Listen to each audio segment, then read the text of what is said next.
विकल्प है। उनकी राजनीतिक बंधुआ मजदूरी खत्म हो गई। जहां लालू जी के डर से नीतीश भाजपा और भाजपा के डर से लालू जी को वोट देना पड़ता था, वो बंधुआ मजदूरी खत्म हो गई। अब उनके सामने एक विकल्प है।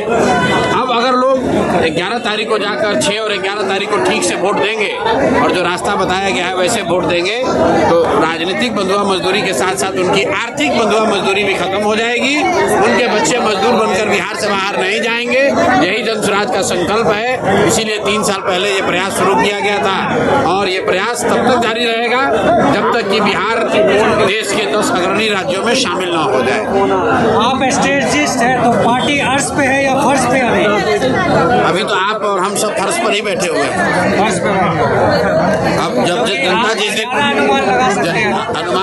अनुमान का कोई की बात ही नहीं है। आपके सामने जो चित्र है वो आपके सामने है।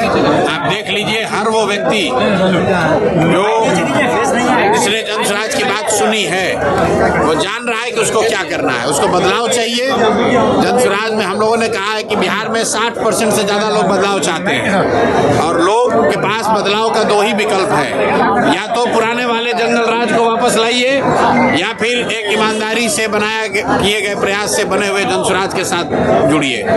यही 2 विकल्प है। जो अभी व्यवस्था चल रही है एनडीए की, जदयू की, भाजपा की, अगर उसको वोट दीजिएगा तो जो भ्रष्टाचार है, पेपर लीक है, बेरोजगारी है, पलायन है, वो तो ऐसे ही चलता रहेगा। तो लोगों को तय करना है कि अभी की व्यवस्था आपको चाहिए तो जाके एनडीए को वोट दे दीजिए। जंगल राज का अपहरण रंगदारी चाहिए तो लालटेन का बटन दबा दो, और अगर नई व्यवस्था चाहिए तो जन स्वराज का बस्ता पकड़ लीजिए, स्कूल का बस्ता पकड़िए, अपने बच्चों के लिए पढ़ाई रोजगार का इंतजाम कर लीजिए। सर, एनडीए के सभी नेता का खुलासा किया लेकिन राजद के कोई नेता का खुलासा नहीं किया।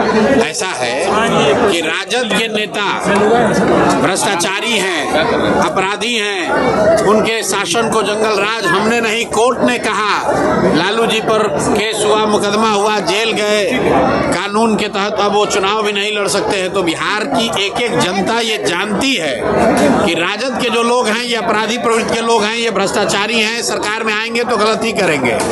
लेकिन उनको हटाकर जिनको सरकार में लाया गया, जिन्होंने अच्छे चाल चरित्र चेहरा का वादा किया, उन भाजपाइयों का, उन जदयू के लोगों का भी चाल चरित्र चेहरा कई मायनों में राजद से के नेताओं से भी बुरा है। इसलिए इनको ये लोग जो कंबल ओढ़ के घी पी रहे हैं, जनता को बेवकूफ बना रहे हैं, इसलिए इनका जन्म कुंडली खोला गया है कि सम्राट चौधरी किसी राजद के नेता से ज्यादा बड़ा अपराधी है, अशोक चौधरी किसी राजद के नेता से ज्यादा भ्रष्टाचारी है, मंगल पांडे किसी राजद कांग्रेस के नेता से ज्यादा भ्रष्टाचारी है। इसलिए इनका पोल खोलना जरूरी था, इनकी सच्चाई जनता के सामने रखना जरूरी था। राजद और कांग्रेस के नेता जो थे वो तो पता ही है जनता को, इसीलिए तो उनको हटाया जनता ने। फिर उसी का बात क्यों करे। मधुबनी से बहुत